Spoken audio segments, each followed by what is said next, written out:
How's it going, everybody? It's Crusty Old Crow back again doing another one of my Tactical Perspective Toy Reviews 2026 predictions episodes. I did my Joe one the other day. I picked out 5 GI Joes that I applied a degree of logic to that I thought might be coming in the next quarters as we roll forward from these recent releases from Hasbro, from the Snowcat and the Awe Striker Desert and Winter themes.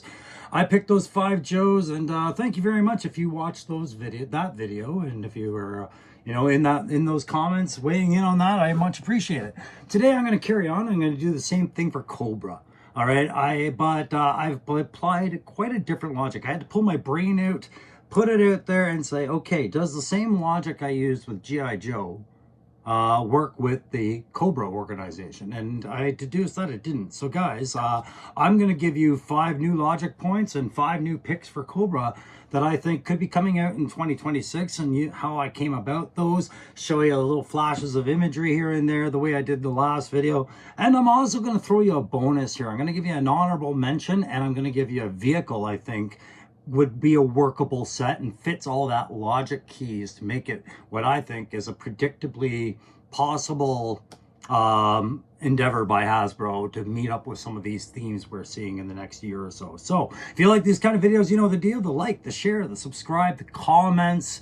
I really appreciate that kind of interaction with you guys. Like I said, we're trying to hit 1,000 this year, so all of that helps very much. So thanks very much, and we'll see you as I get rolling on the logic points here. I'm just going to go move some things around and give you something to look at while I give you that.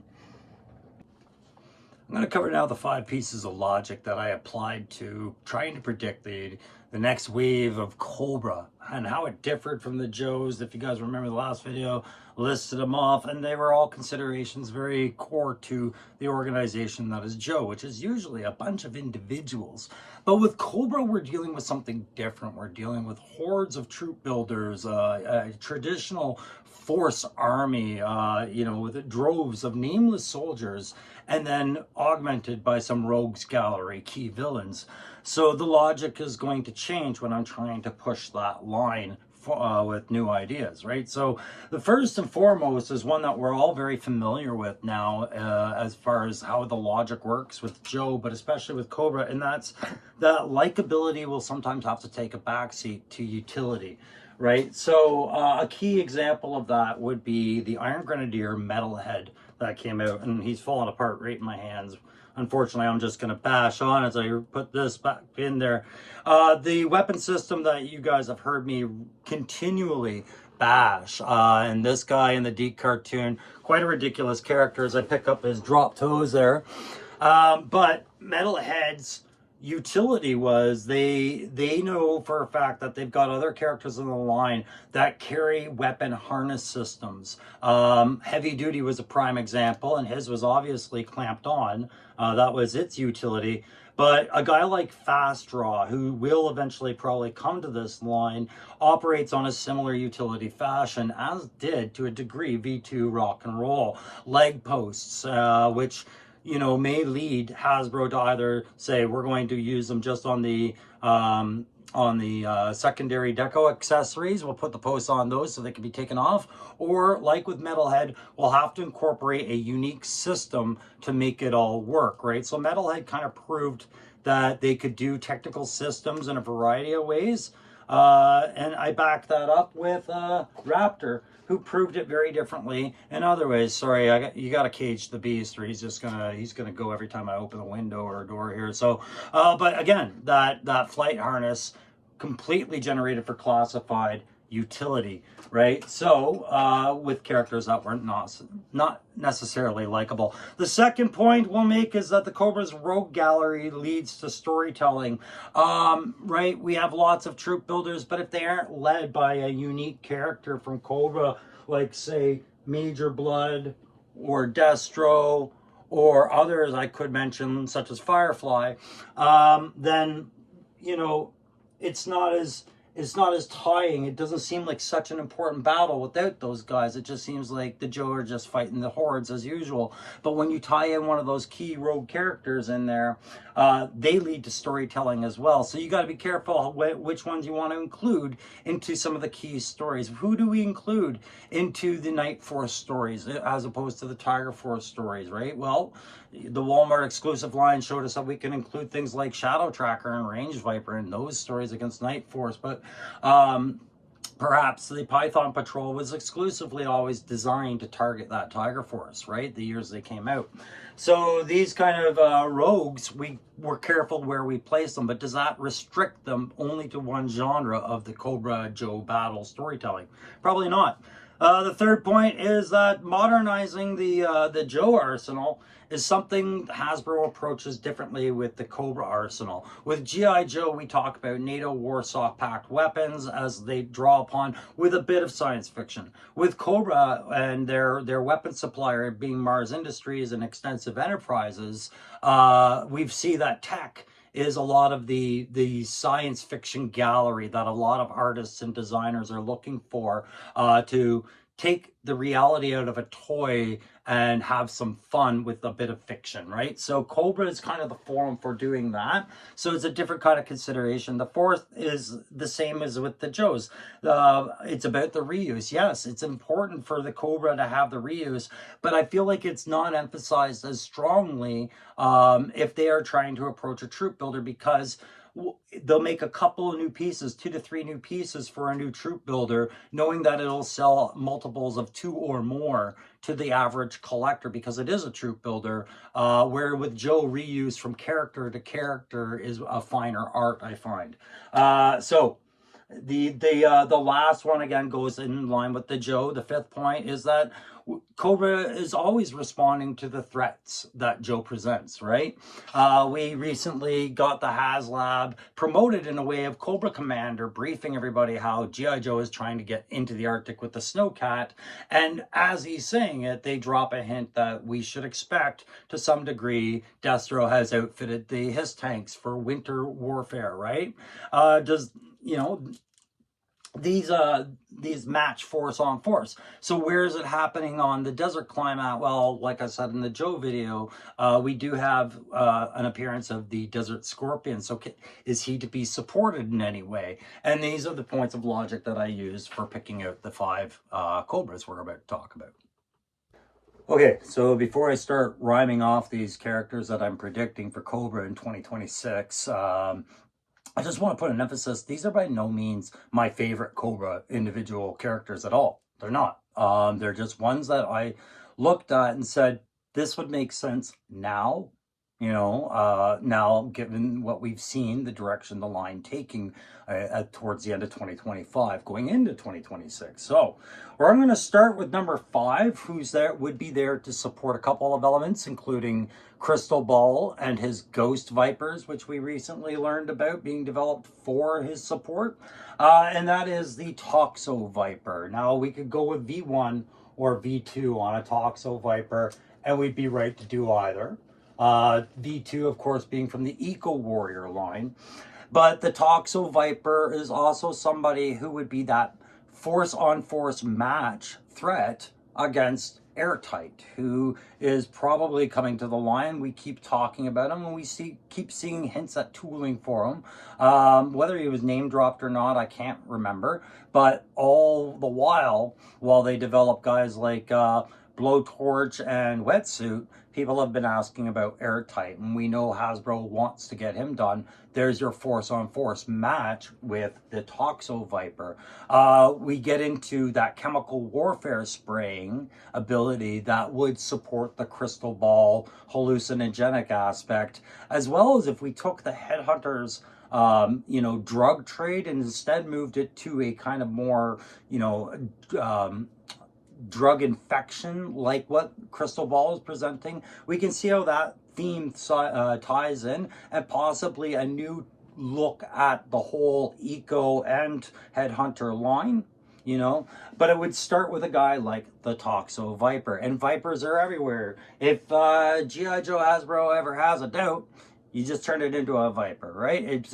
Let's make it a Viper. It's not the first new Viper we've seen. The Trench Viper is somebody that they've generated out of the Alley Viper buck, and we've seen the Crimson Alley Viper. Like, they have generated Vipers to push themes before. So we're going to go with that understanding as I roll now into number 4, which I think really would be a match on force match threat for a guy like Alpine. Alpine fits to me. He's almost an honorable mention to that winter theme because I could see him in the wintry forests and mountains of British Columbia doing his job there, just as much as maybe the Himalayas or anywhere else. But also, you know, if we were to strip him down of the jacket, I could see him being in more arid climates like the desert. So he kind of fits into a couple things. But of course, he can't be the only guy dominating the hillside with guys like Hit and Run, right? It can't just be Alpine and Hit and Run dominating those high terrain features which dominate the battlefield. You know, you got Cobra would do it for the purposes of lethality through the Rock Viper, who would be, pardon me, while Vipers just go falling, who would not be falling off these mountains. The Rock Viper would be outfitted for an arid climate from what we see with his original presentation. Definitely a desert-themed kind of Viper who could get up on those high features, give overwatch and support to those desert scorpions as they advance on the Joe forward operating bases and strong points, right? The Rock Viper being out there again to counter the Joe acquiring those high features, and the retooling, you know, we would get a couple of new pieces, but obviously reuse of some climbing gear that we're going to see in the line at some point with Hit and Run and Alpine out there. So I think the Rock Viper is another one we could see a probable cause for them to do, and they like doing Vipers. So that would be my next one on there. Okay, again, no particular order. Let's just leave the theme of the Viper for a second and talk about the Iron Grenadiers, which are an ongoing theme this year. And as Darklawn helps grow that line, we know there's other characters to come. There are a few troop builders in there, but again, I want to match that force on force against G.I. Joe, right? So who am I going to get? Who's it going to be that matches the Steel Corps Jump Infantry, Grand Slam, and guys like Starduster? Well, it's going to have to be Targat, the troop builder for the Iron Grenadiers that takes to the skies with their own version of a jump pack, right? An appealing darker character with that accessory. The Target is considered a flyer as much as it is a lander and go get them kind of assault means, right? Jump infantry for 40K fans, you know what jump packs do on the battlefield. And imagine Target with the proper loadout dropping in on the troops well forward of the Iron Grenadier advance, surprising them from the skies. So the Target, I think this is a good time to do it. Again, it gives us a new deluxe set to put on there, that higher price point to complete a standard 4-figure wave with a 5th figure being a deluxe set. Would I make it a Pulse exclusive? I would not, because I'm trying to push the Iron Grenadiers across the board as Hasbro, as this next iteration's troop building army, right? For those who didn't get on with Crimson Guard, Python Patrol, or the standard Blue Troopers, now the Iron Grenadiers are currently your troop builders. So I think Target would make a very sensible choice for this one. The next one I'm going to move on to is one that I really don't like very much, but fits with a certain amount of force on force, and that is, of course, the Flak Viper, coming much later in the line towards the 93-94. This anti-air, anti-armor Viper works off the similar premise of what I was saying with Fast Draw and Metalhead and others, and perhaps even a little bit of Heavy Duty, wherein his missile system requires a special type of harness, a special system for the buck to utilize it, and for that play factor to be something worthwhile, right? So yeah, having the Flak Viper out there means that G.I. Joe doesn't necessarily have safety in the sky with that with the Dragonfly, if you had that, or perhaps it's supporting with the air dominance that the Cobra Rattler brings. But if Joe brings in more flyers or jump troops or any of that stuff, like I said, for Grand Slam's coming with another jump pack, it's guys like the Flak Viper that are going to be the big threat for them, right? Same as perhaps he has an anti-armor rule, and as we get into more armored vehicles joining the Joe line, the Flak Viper and Metalhead now seem like a very viable combination of destruction for the Joe Advance. All right, now I'm going to finish with one of my favorite characters that I've often said needed to have a reprint, right? And it was one that I didn't have as a kid because he didn't appear in the 82 to 94 line. He is a add-on later in the Joe line with Pursuit of Cobra and all the others there. And I'm talking about Shadow Tracker, one that my good buddy Down South 77 hooked me up with. Shadow Tracker as an Arctic hunter makes a lot of sense.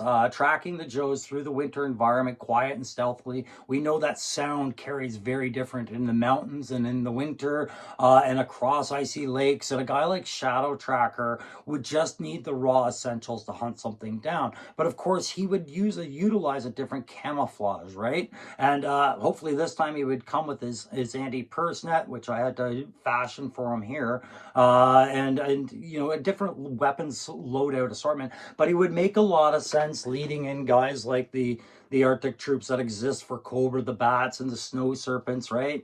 And hunting guys like Frostbite, Snowjob, Lady J, Flint.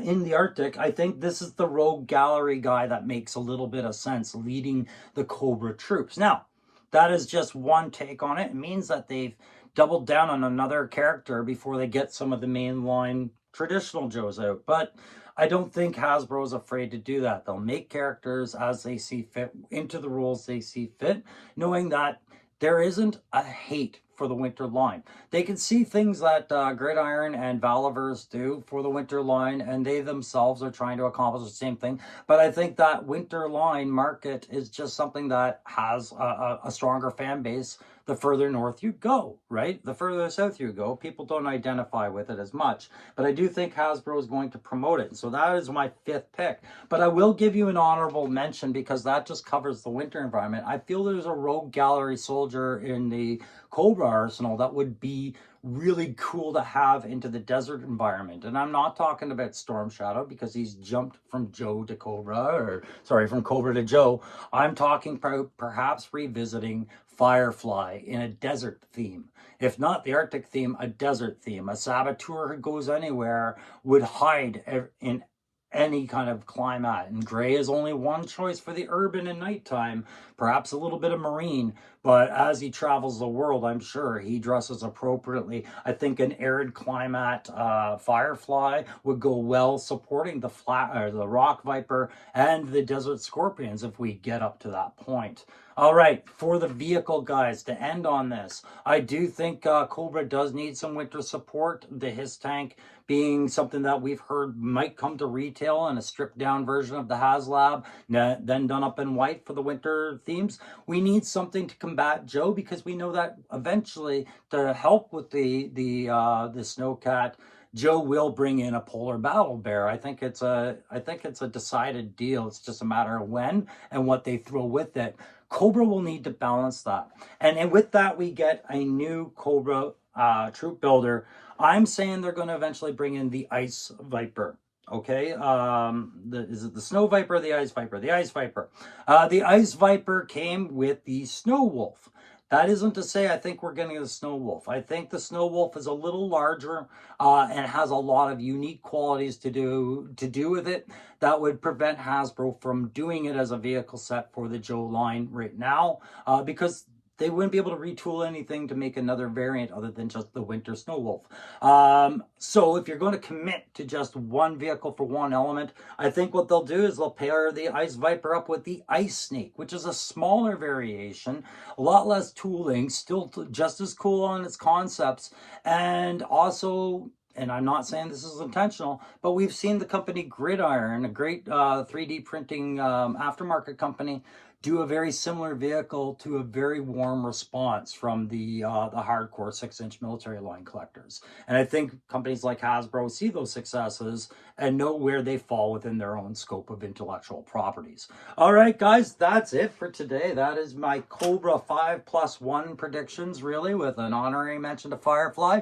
You got a vehicle out of me on this one, and I thank you very much for watching this one. Like I said, I don't care if I'm wrong about these predictions. It's the fun of being a Joe collector. It's the fun of being a YouTube content creator, and it's a fun of interacting with you guys. And you guys can sit there and so you're so dumb, Crow, and here's why. Or you can sit there and say, I never saw it that way, and hey, Crow, let's jam about this in the comments section. I appreciate all things. Thanks very much for your time. We'll see you next time.